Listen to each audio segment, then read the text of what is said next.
এই বর্ষার সময় সন্ধেবেলা সবারই কিছু না কিছু স্ন্যাক্স খেতে মন চায়, অথচ অতিরিক্ত বৃষ্টির কারণে আমরা কেউ বাজারেই যেতে পারি না। আর ঠিক সেই সময়ে মাত্র একটা কাঁচা আলু আর হাফ কাপ কাঁচা চিড়ে দিয়ে তৈরি করে ফেলুন ভীষণ মজাদার স্ন্যাক্স। একবার যদি বানিয়ে খাওয়ান বন্ধুরা, দেখবেন বাজার থেকে আর কিনে খেতে ইচ্ছেই করবে না, আর আপনাদের অনেক টাকা খরচ হওয়া থেকেও বেঁচে যাবে। নমস্কার বন্ধুরা, মিঠুস ওভেনে আপনাদের সবাইকে স্বাগত জানাই। আজ আমি আরও একটি নতুন ভিডিও নিয়ে চলে এসেছি আপনাদের সামনে। প্রথমে একটা মিক্সিং বোলের মধ্যে নিয়ে নিচ্ছি হাফ কাপ পরিমাণে কাঁচা চিড়ে। এই রেসিপিটা তৈরি করতে মাত্র 5 মিনিটই সময় লাগে।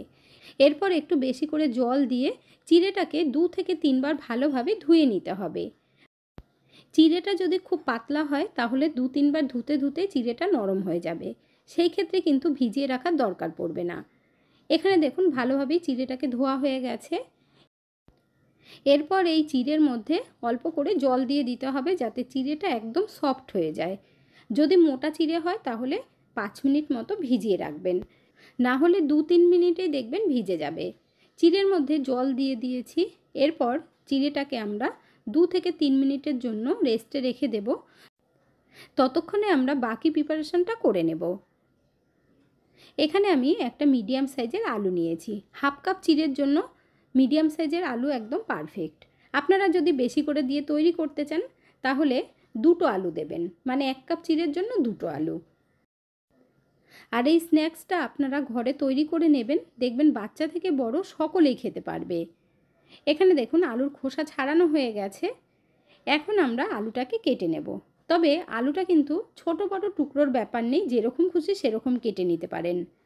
বন্ধুরা, আজকের এই রেসিপিটা যদি আপনাদের ভালো লেগে থাকে তাহলে আমার চ্যানেলটিকে অবশ্যই সাবস্ক্রাইব করবেন, পাশে থাকা বেল আইকনটি দাবিয়ে দেবেন, সবার সাথে শেয়ার করবেন, একটা লাইক করতে ভুলবেন না কিন্তু।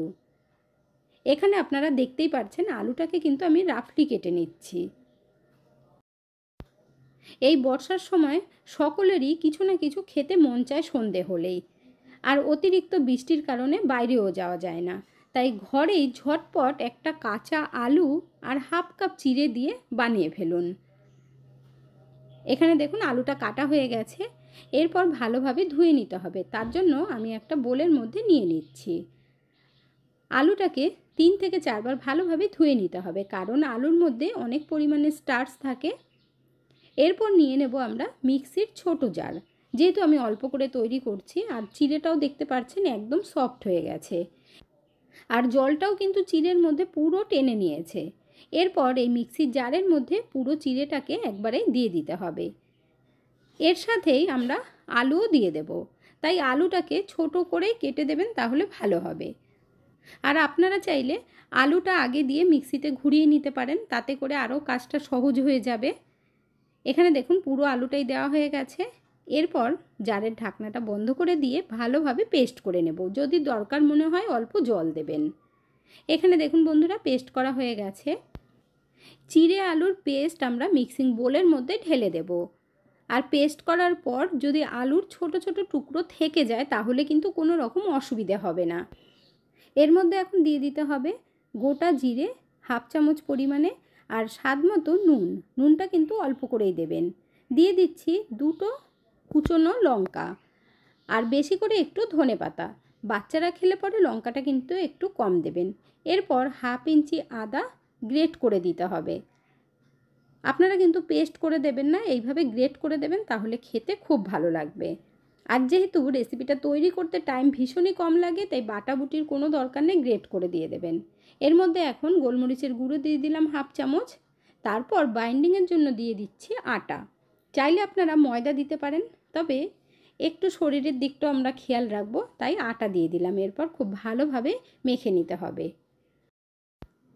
যেহেতু আমরা তেলে ভাজবো তার জন্য কিন্তু আটা দিলে বেশি ভালো হয়। আটা দিয়ে যদি মাখা হয় তাহলে তেলটা কিন্তু একদমই টানে না। এর মধ্যে আমি 3 চামচ পরিমাণে আটা দিয়েছি। আগে থেকেই খুব বেশি দিতে যাবেন না, তাহলে আটার ফ্লেভারটাই বেশি আসবে। মিক্সির জারের মধ্যে অনেকটাই লেগেছিল, সেটা আমি পুরোটাই দিয়ে দিয়েছি, সেই কারণে দেখুন কতটা বেড়ে গেছে।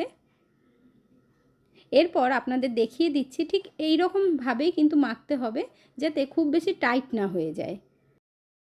আর মাখার সময় কিন্তু এর মধ্যে কোনো রকম জল দেবেন না। এখন আমরা ভেজে নেব।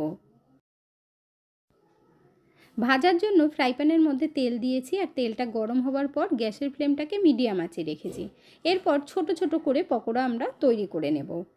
আর এই পকোড়াগুলো ভাজতেও কিন্তু বন্ধুরা টাইম ভীষণ কম লাগে, তাই আপনারা চা বসিয়েই পকোড়াগুলো ভেজে নিতে পারবেন।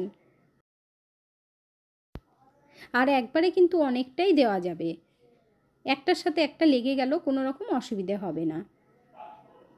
আর এই ব্যাটারটা এত সুন্দর হালকা হয়েছে, সেই কারণে পকোড়াগুলো ভীষণ হালকা হবে আর মচমচেও হবে, খেতে ততটাই মজাদার লাগবে। এখন আস্তে আস্তে একটু নাড়িয়ে দিতে হবে। দেখুন সবকটা কিন্তু তেলের ওপরে ভেসে উঠেছে। তেলের ওপরে ভেসে ওঠার পর 1 মিনিট মতো গ্যাসের ফ্লেমটাকে মিডিয়াম আঁচে রাখবেন। তারপর নাবানোর আগে কিন্তু গ্যাসের ফ্লেমটাকে বাড়িয়ে দিয়ে ভেজে নাবিয়ে নিতে হবে, তাহলে আর এর মধ্যে একটুও তেল ঢুকবে না। এখানে দেখুন বেশ একটু লাল লাল হয়ে গেছে, এখন গ্যাসের ফ্লেম বাড়িয়ে দিয়ে ভাজতে হবে। আপনারা কে কোথা থেকে ভিডিওটি দেখছেন অবশ্যই কমেন্ট করে জানাবেন, তাহলে আমিও বুঝতে পারবো আমার বন্ধুরা কোথা থেকে ভিডিওটি দেখছেন। আর আপনারা এইভাবে ভিডিওটি দেখে আমার পাশে থাকার জন্য আপনাদেরকে জানাই অসংখ্য ধন্যবাদ। আপনারা সকলেই ভালো থাকবেন। আর নতুন বন্ধুরা যারা এখনও পর্যন্ত একটা লাইক বা কমেন্ট করেননি অবশ্যই করে দেবেন। আপনাদের একটা লাইক আর কমেন্ট আমাকে অনেক দূর এগিয়ে যেতে সাহায্য করবে। পকোড়াগুলো ভাজা হয়ে গেছে, তেল ঝরিয়ে তুলে নিচ্ছি। তাহলে আপনারা দেখে নিলেন বন্ধুরা, ঘরে থাকা সামান্য কিছু উপকরণ দিয়ে কত সুন্দর স্ন্যাক্স তৈরি করা যায়, আর বাইরের থেকে বেশি দাম দিয়ে কিনেও খেতে হয় না। তাই আর দেরি না করে আপনারাও কিন্তু একবার তৈরি করে দেখতে পারেন। আশা করছি আপনাদের কাছে ভীষণ ভালো লাগবে। এইভাবেই আমি সবগুলো ভেজে নেব। হাফ কাপ চিড়ে আর একটা আলু দিয়ে তৈরি করার পর আপনারা 3 থেকে 4 জন পেট ভরে খেতে পারবেন। সবগুলো আমাদের ভাজা হয়ে গেছে, গরম গরম সার্ভ করে নিচ্ছি। কতটা ক্রিস্পি হয়েছে সেটা আর আপনাদেরকে শোনাতে পারলাম না, কারণ পাশের বাড়িতে বক্স বাজছিল, সেই আওয়াজটাই ভিডিওর মধ্যে চলে এসেছে, সেই কারণে আর আমি শোনাতে পারলাম না। এখানে দেখুন গরম গরম সার্ভ করে নিয়েছি টমেটো সসের সাথে। তাহলে আর দেরি না করে ঝটপট বানিয়ে ফেলুন।